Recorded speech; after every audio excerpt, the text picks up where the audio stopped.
So it's been about 2 weeks since I last posted anything.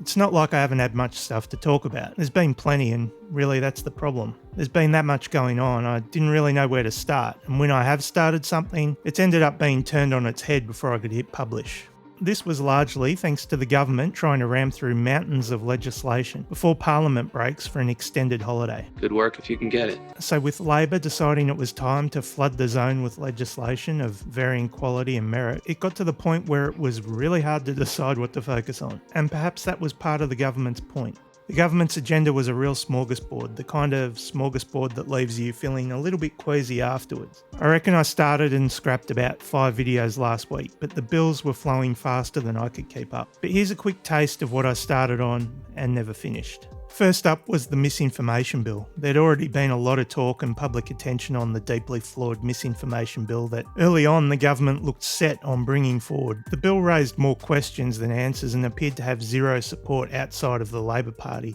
And while it did take them a little too long, Labor eventually saw the light and pulled the pin on that one. Then there was the social media ban for the under-16s, which Labor rammed through with the support of the coalition, despite the fact that it's got more holes in it than Swiss cheese. I guess they've run the numbers and figured that this is a good one to help with the mum and dad vote, but in practical terms, I don't think anyone that's spent 5 minutes online thinks that the government have put forward a practical solution. They certainly don't seem to have been listening to the experts, and they certainly didn't seem too keen on giving the bill much time for independent scrutiny, allowing just 24 hours for people to make a submission on the online safety bill. It's just the vibe of the thing. Let's be honest, it's a vibe-based policy that must have polled well. However, opinion might change if it turns out that it's going to have much wider impacts, and not just impact the under-16s. It really is potential Trojan horse stuff. I was going to look at the fact that Labor got their wish and the Greens waved through the Help to Buy bill and the Build to Rent bill. We wanted to get legislation passed, but it would be on the basis of our values. And we held the line on areas like housing, and they changed their mind, the Greens political party, and they went through unamended. Not entirely true. There were a bunch of amendments made via the Senate for the Build to Rent bill. I've looked at both bills before, so you can go back and watch those if you want, but neither are particularly great and won't do all that much to address the housing crisis. Like most of the government's policies when it comes to housing, these will give the government something to point to and they'll sound good in a media release, but won't go anywhere near helping resolve the housing crisis.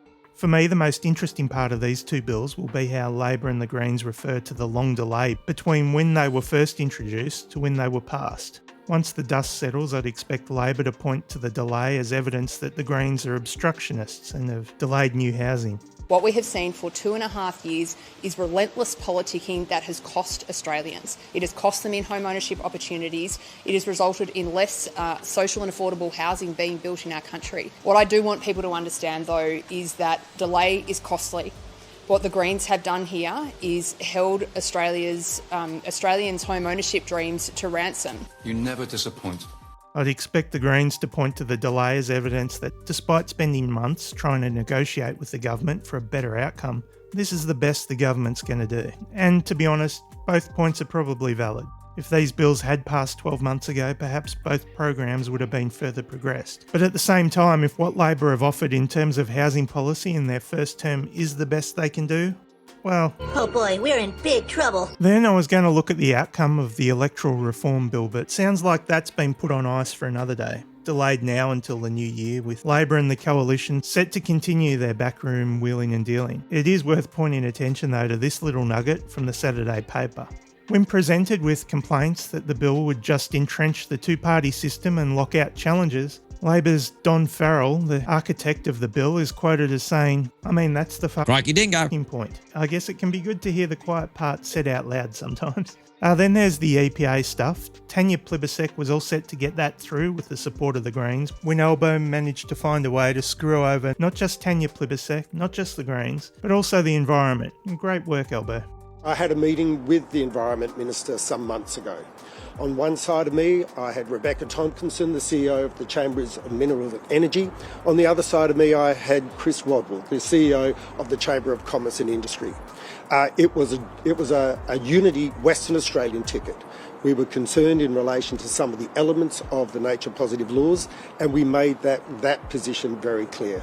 I'm very pleased to have received assurances from the highest levels of government that those laws will not be going ahead in their current form this week.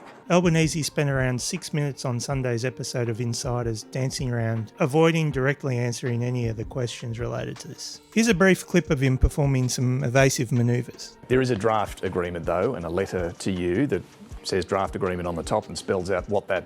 No, there's not, David. What that... Well, I've seen the a draft letter from who? A draft agreement from Tanya Plibersek to the Greens laying out the amendments. Well, there's no draft agreement to me, and what we did was make sure... You're saying that letter doesn't exist? Well, no letter to me exists. I was negotiating across the parliament, and that's how you have to do it. Okay. You can't have 45 sets of negotiations. But a letter from the minister to the Greens that you're saying you weren't aware of that? Well, that wasn't a letter from me. Just to be clear, you're saying you weren't aware that the minister had written a draft agreement letter to the Greens laying out... Well, we were negotiating through... Yes or no? A series of legislation, 45 pieces of legislation went through. Perhaps the other interesting part of the final parliamentary sitting of 2024 was the stuff that the government decided not to do, despite the fact that they would have had clear support to pass some of this stuff through. The bill on gambling advertising was a big one. It's weird that they can rush through the under-16 social media ban, but couldn't find time to address gambling advertising, something that's been ready to go for years. But I guess no party can really afford to annoy lobby groups too close to an election. I was, and I still might, look at Labor and the Greens holding hands and elbow throwing some more money at social housing in order for the Greens to support the guillotine motion that allowed so much legislation to pass on the final sitting day. Granted, a lot of the legislation rushed through on that final day may have been sitting around for a while, but that wasn't the case for everything. And the guillotine motion, as the name suggests, cuts off the ability to debate or scrutinise much of what was happening. Remember when Elbow was promising this? I do believe that we can do politics better. For a guy elected largely off the back of not being Scott Morrison, he's really starting to stray into some fairly ScoMo-esque areas. In case you couldn't guess, I'm really not a fan of the guillotine when it's used like this. It's terrible for transparency and limits scrutiny and debate. I reckon shelve it for emergency use only, rather than using it to pad out the political resume or compensate for poor planning. I guess at least some additional money for social housing came out of it, which is a good thing. Then there were a couple of other markers of a political clown show. First, there was Labor turning down the opportunity to legislate their wiping of some student debt, which they could have passed last week, had they actually wanted to, but instead they said nah, we'd prefer to hold that one over voters as reason to vote for us at the next election. And second, there was the government introducing and passing, with the coalition's support, an immigration bill that was essentially a carbon copy of a bill the coalition had attempted to pass when they were in power. A bill that Labor had voted against not once, but twice. I don't think that I'm alone in thinking this, but the government's behaviour probably gave the best indication yet that it's quite possible that we might be heading toward a March election. It does make a bit of sense really to get out ahead of the next budget, which all signs are pointing toward being a fairly decent sized deficit. Getting out ahead of the budget allows the government to campaign hard on their two previous budget surpluses. So when do you reckon we'll see an election?